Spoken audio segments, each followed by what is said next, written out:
Assalamualaikum warahmatullahi wabarakatuh. Selamat malam, Sobat Horor Klasik dimanapun Anda berada.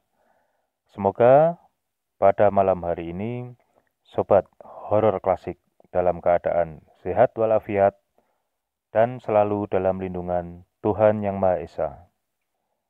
Ada sebuah cerita yang cukup menarik dan menurut saya cerita horor ini dapat dijadikan pelajaran untuk kita semua kaum manusia tentang pentingnya menjaga kebersihan. Kisah ini merupakan kisah yang dialami oleh Pak Tohar yang bekerja sebagai tenaga keamanan di sebuah pabrik. Namun seperti biasa, sebelum saya masuk ke dalam cerita, pertama-tama izinkan saya mengucapkan terima kasih sebesar-besarnya kepada Sobat Horor Klasik yang telah bersedia untuk mendengarkan cerita-cerita dari channel Horor Klasik. Tidak lupa saya ucapkan terima kasih dan apresiasi setinggi-tingginya kepada subscriber yang telah bersedia untuk mengikuti dan mendapatkan cerita-cerita terbaru dari channel Horor Klasik. Cerita ini terjadi pada tahun 93, di mana pada saat itu Pak Tohar baru saja diterima sebagai sebuah tenaga keamanan di sebuah pabrik. Kebetulan pabrik di mana beliau bekerja ini merupakan pabrik yang hanya beroperasional pada pagi sampai dengan sore hari, sehingga praktis ketika malam hari tidak ada aktivitas di dalam pabrik dan tenaga keamanan hanya bertugas menjaga keamanan dan memastikan tidak ada hal-hal yang membahayakan pabrik itu sendiri. Pabrik tempat Pak Tohar bekerja ini tidak terlalu besar ya, hanya menempati tanah yang berukuran kurang lebih 800 meter persegi dengan posisi pabrik yang berada di tengah-tengah lahan dan pos satpam yang berada di pintu masuk, dan ada pagar melingkar di sekeliling lahan pabrik tersebut. Jadi kalau malam hari tugas dari keamanan ini hanya berkeliling di pekarangan saja, memeriksa pagar dan utamanya jendela-jendela atau pintu yang ada di pabrik tersebut. Namun tenaga keamanan memang tidak memiliki akses untuk bisa masuk ke dalam pabrik. Seperti itu gambarannya. Nah, kebetulan dua minggu ya, kurang lebih 2 minggu Pak Tohar diterima sebagai tenaga keamanan di pabrik tersebut. Pak Tohar mendapat giliran jaga malam. Di pabrik tersebut bila jaga malam itu terdiri dari 3 tenaga keamanan, sementara bila siang hanya 2 orang. Ya, Pak Tohar sih prinsipnya tidak mempermasalahkan mau masuk pagi atau masuk malam, karena bagi beliau namanya bekerja jam ya sama saja, toh yang dilakukan juga sama. Malah pada waktu itu Pak Tohar sempat sedikit gembira karena di pemikiran beliau jika shift malam sudah pasti di dalam pabrik tidak ada aktivitas. Artinya secara ringkas beliau berpikir bahwa shift malam akan menjadi pekerjaan yang lebih ringan dibandingkan shift pagi. Itu yang ada di pikiran beliau. Dan memang betul, itu juga yang dirasakan Pak Tohar setelah beliau sampai di tempat kerja, hingga akhirnya tibalah giliran beliau untuk berkeliling memeriksa keadaan di sekeliling pabrik. Dan di sana memang model berjaga yang dijalankan untuk setiap setengah jam masing-masing dari petugas keamanan akan berkeliling seorang diri, karena memang itu seperti lingkaran huruf O saja ya. Jadi memang cukup berjalan berkeliling pabrik sambil menyorotkan senter ke beberapa titik yang bisa dianggap rawan, dan kemudian kembali lagi ke pos. Sudah hanya seperti itu yang dilakukan, karena lagi-lagi tenaga keamanan yang bekerja di malam hari memang tidak memiliki akses untuk bisa masuk ke dalam pabrik. Nah, ketika giliran Pak Tohar, beliau ini ya berjalan santai saja sambil menghisap rokok, berkeliling dan menyalakan senter dan menyorotkan ke beberapa sudut-sudut yang menurut beliau memang cukup rawan. Namun lagi-lagi ya beliau merasa semuanya aman dan terkendali. Nah, ketika beliau sudah sampai di area belakang pabrik, ada satu bangunan yang di dalamnya itu merupakan toilet ya, karena memang itu untuk menyediakan utamanya tenaga keamanan malam hari dan karyawan-karyawan yang mungkin tidak melakukan buang hajat di dalam pabrik, karena memang lokasi itu bila siang hari merupakan lokasi parkir dari kendaraan karyawan. Nah, kebetulan pula Pak Tohar pada saat di bagian belakang ini beliau merasa ingin buang air kecil. Nah, menurut beliau ya sekalian lah, mumpung sekaligus kalian lewat, kalian buang air kecil.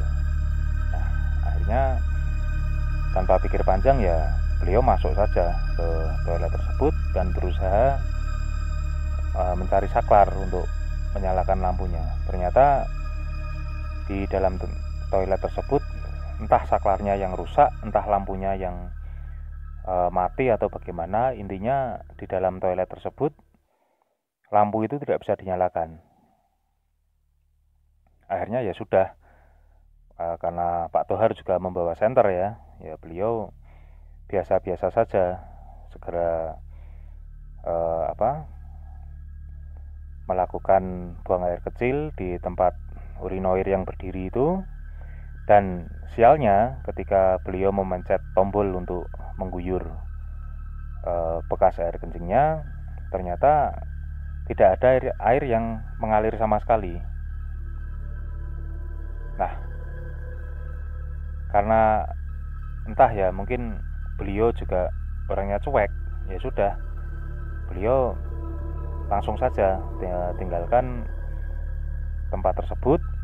Namun belum sampai beliau ini keluar dari pintu utama toilet, tiba-tiba dari ujung dalam toilet terdengar suara yang cukup menggelegar, keras dan tegas,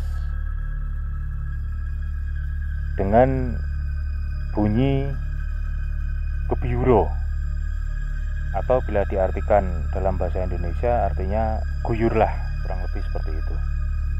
Nah, tentunya Pak Tohar ini ya sangat terkejut, dan kemudian beliau berusaha mencari-cari sumber suara dengan menyorotkan senter ke seluruh sudut di dalam toilet. Namun beliau tidak melihat apa-apa, dan ketika beliau ini sudah sampai di luar toilet, beliau kembali memandang ke dalam toilet sambil bertanya-tanya suara apa atau suara siapa yang tadi mengatakan seperti itu. Dan tiba-tiba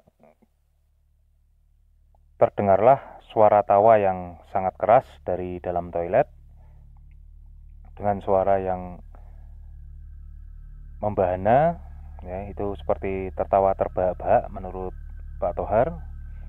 Dan jelas itu merupakan suara dari sosok laki-laki seperti itu.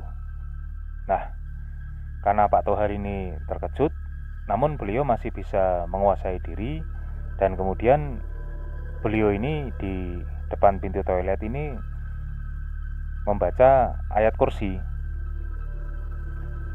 Namun tiba-tiba suara dari dalam toilet ini terdengar lagi, dan kata-kata yang terdengar oleh Pak Tohar adalah, "Mas, nek mung ayat kursi aku yo apal." Atau kalau diterjemahkan, "Mas, kalau hanya ayat kursi saya juga hafal." Nah, akhirnya spontan Pak Tohar ini ya lari terbirit-birit kembali ke pos satpam. Nah, ditanyalah Pak Tohar ini oleh kedua temannya ada apa, dan kemudian Pak Tohar langsung menceritakan apa yang dialaminya, dan kemudian kedua temannya ini menertawakan Pak Tohar sambil berkata bahwa kalau akan kencing di belakang pada malam hari, sebaiknya membawa ember berisi air dari pos satpam. Nah, pada saat itu karena memang itu merupakan hari pertama Pak Tohar berdinas malam, Pak Tohar memang tidak tahu bahwa ada kebiasaan tersebut, karena ternyata bila sore hari itu pompa untuk menyalakan air memang sudah di off kan atau sudah dimatikan, dan posisi saklarnya memang ada di dalam pabrik. Nah, seperti itu. Jadi memang rupanya untuk tenaga keamanan yang bekerja di malam hari, memang untuk beban kerjanya mereka tidak terlalu berat karena tidak melayani tamu, tidak istilahnya tidak terlibat hiruk pikuknya kegiatan produksi. Namun mereka cukup mengalami kerepotan ketika akan ke belakang, karena pertama mereka tidak mendapatkan penerangan, dan peluang mereka untuk bisa mendapatkan air dari dalam toilet sangat kecil, karena memang kebetulan saklar utama yang berhubungan dengan toilet ada di dalam pabrik, dan entah bagaimana, entah sengaja atau bagaimana, memang ketika jam kerja berakhir itu memang saklar yang ada di dalam itu juga ikut dimatikan, sehingga memang untuk kegiatan ke belakang selama ini memang para tenaga keamanan ini mengandalkan kran yang ada di sebelah pos mereka.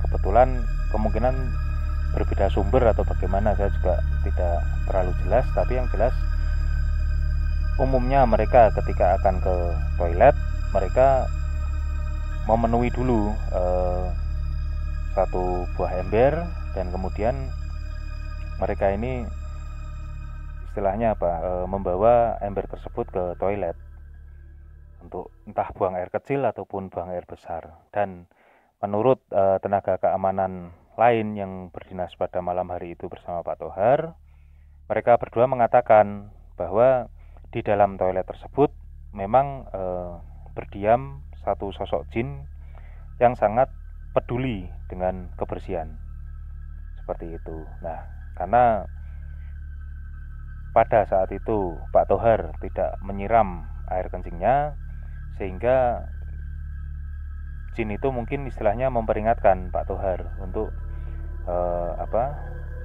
bersuci dan menyiram bekas air kencingnya. Akhirnya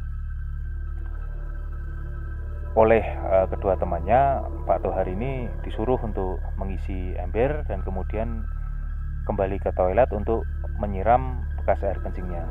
Awalnya Pak Tohar ini takut, namun diyakinkan oleh kedua temannya bahwa lakukan saja, pasti jin itu tidak akan mengganggu lagi. Dan benar saja, ketika Pak Tohar segera bergegas mengisi ember dan kembali ke toilet untuk menyiram bekas air kencingnya. Percaya tidak percaya, setelah Pak Tohar menyiram air kencingnya dan keluar dari toilet tersebut, ada suara dari dalam menggema dengan kata-kata matur nuwun. atau terima kasih. Nah, itu tadi cerita horor yang dialami oleh Pak Tohar. Namun menurut saya lagi-lagi ada pelajaran yang bisa kita petik, bahwa memang kita dimanapun tempat, memang kita harus menjaga kebersihan ya. Karena memang mungkin kalau bagi saudara-saudara yang muslim sudah jelas bahwa kebersihan merupakan sebagian dari iman. Demikian cerita yang bisa saya sampaikan pada malam hari ini. Semoga kita semua selalu dalam lindungan Tuhan Yang Maha Esa. Wassalamualaikum warahmatullahi wabarakatuh.